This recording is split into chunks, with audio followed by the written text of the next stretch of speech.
What if the reason you're so utterly exhausted right now has absolutely nothing to do with your own life? Oh, that's a wild thought. Right, like what if you are burning through all your emotional energy trying to solve an argument your grandfather had, I don't know, 50 years ago? It is a completely jarring thought, isn't it? I mean, we tend to view our emotional baggage as entirely our own doing. Yeah, totally. We think of our minds as these, isolated hard drives, only storing the data we personally downloaded. But human psychology, and even human biology, honestly, is just far more porous than that. Which is exactly the territory we are exploring today on this deep dive. We're looking at a really fascinating intersection of ideas. We really are. On one hand, we have the current astrological window, the solstice and the sun moving into Cancer, spanning roughly from June 21st to July 20th. Right.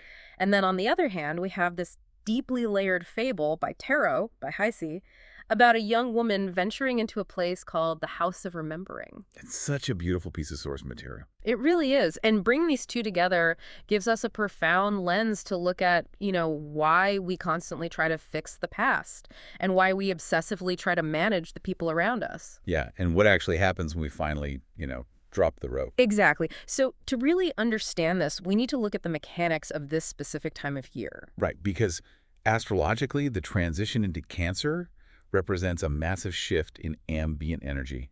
Think about the archetype of Cancer, the crab. A creature with a very hard outer shell. And a completely soft, vulnerable interior. Yeah. Exactly. Yeah. So this period is fundamentally about moving from the exterior to the interior.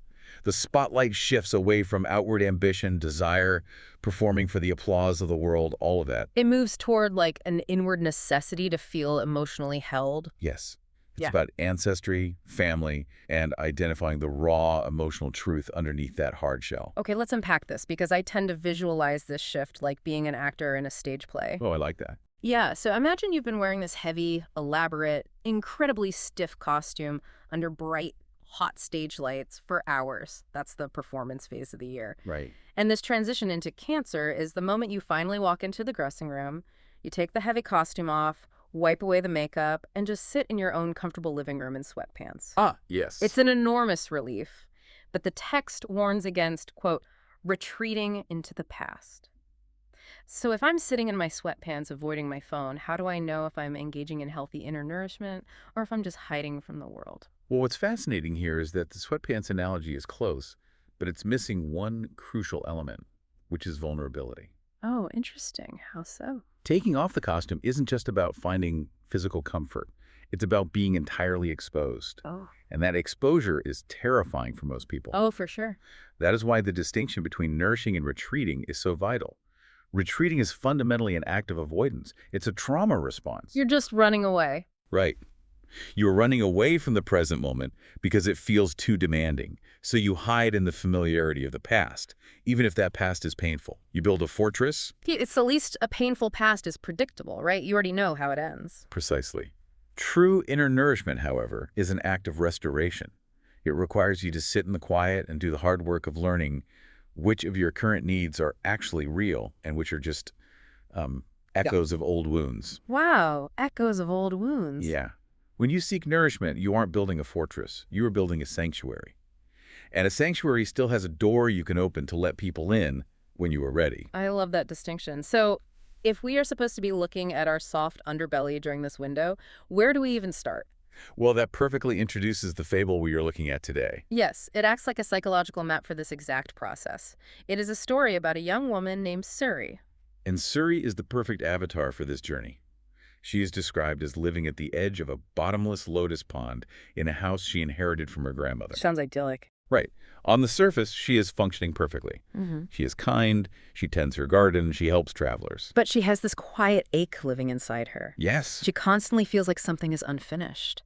And she remembers her grandmother telling her that the deepest journeys begin when the heart grows quiet enough to hear what it has been avoiding. Which is so profound. It is, and it makes so much sense of why we stay busy, we fill our schedules, we doom scroll, we manage other people's drama, entirely to ensure our own hearts never actually get quiet. Yeah. Because the second the noise stops, the ache starts talking.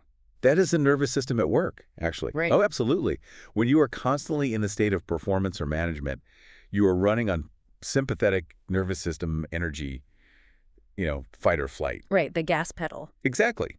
But the moment you stop and shift into the parasympathetic state, your brain assumes it is finally safe enough to process the backlog of suppressed emotions. Wow. So that quiet ache isn't a malfunction.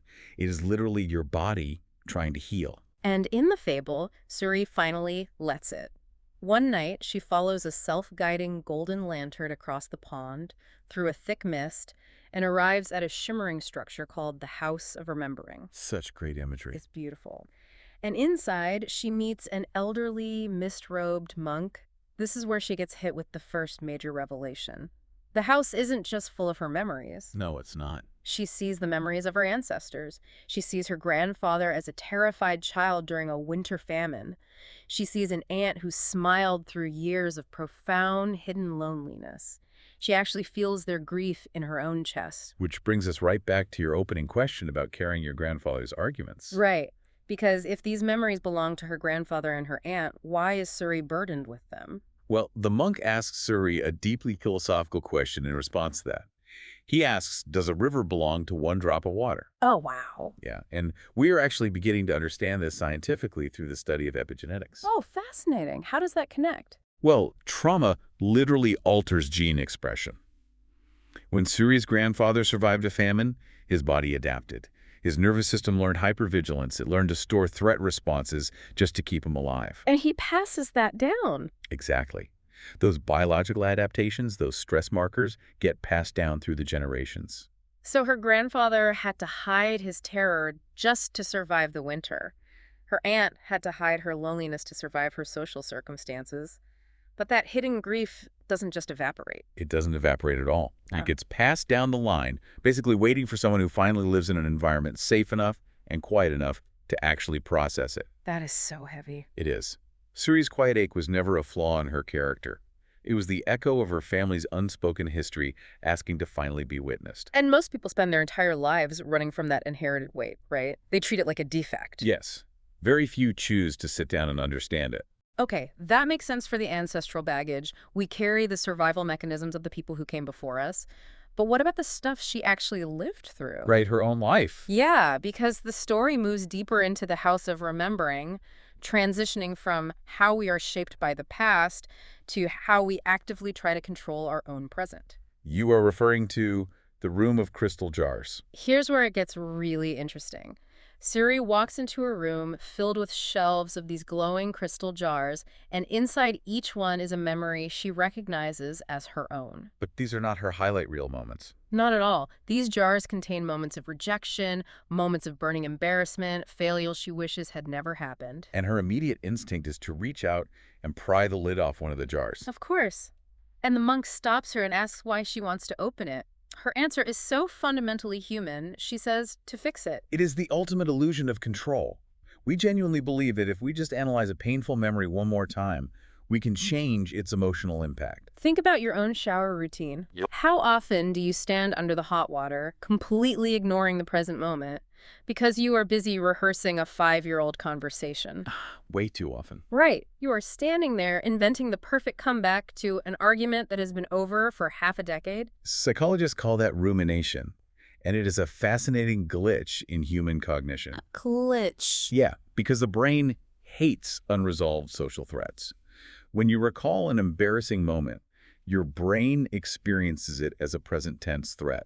Like it's happening right now. Exactly. So it tries to create retroactive agency. It replays the scenario, trying to find the variable you missed, convinced that if you just solve the puzzle, you will finally feel safe. But as the monk points out, you can't fix it. The event is over. Right. The monk says something that really stings here. He points out that some people build entire identities from old wounds. They do. We cling to suffering just as much as pleasure. But if Suri just leaves the jars alone, doesn't that mean the bad memory wins? Like, doesn't that mean she is just ignoring her trauma? Not at all. Yeah. Ignoring the jar would be the retreating we talked about earlier. Yeah. Building a fortress. Right. The monk tells her to do something entirely different. He says, bow to the memory, learn from it, then allow it to rest. Bow to it. Yeah, bowing is an act of radical acceptance. It is looking at the embarrassing or painful moment and saying, yes, that happened, it hurt. It is part of my story, but it does not require my active management anymore. That's powerful. And when she places the jar back on the shelf in the story, the room actually grows brighter. The massive amount of mental energy she was using to constantly rewrite an unchangeable past is suddenly freed up. And she is going to need every ounce of that freed up energy for the next room. Oh, definitely. Because if the jars represent how we try to control the past, the crystal lotus room represents how we try to control the people around us. This is where we encounter the silver threads. Inside this room, there is a golden flame representing Suri, and floating around it are hundreds of silver threads connecting her to family, friends, and neighbors. It is a visual representation of her social and emotional nervous system. Exactly. And some of those threads are tangled in massive knots. These represent the people Suri constantly worries about, the friends she tries to rescue, the family members she secretly believes she is responsible for fixing. And she is gripping these tangled threads so tightly. Right. It is so common to describe this dynamic as a game of tug-of-war, but I actually think that metaphor is entirely wrong. Really? How so? It's less like a tug-of-war and more like holding the steering wheel of a car from the passenger seat. Oh, wow. Yeah, you're absolutely terrified of the way the person you love is driving their life, so you reach over and grip the wheel with white knuckles. You think your attention is keeping the car on the road, but you don't have access to the brakes or the gas. That is so true. You are just exhausting your arms, making the actual driver defensive, and giving yourself the illusion of safety. That is a brilliant way to frame it.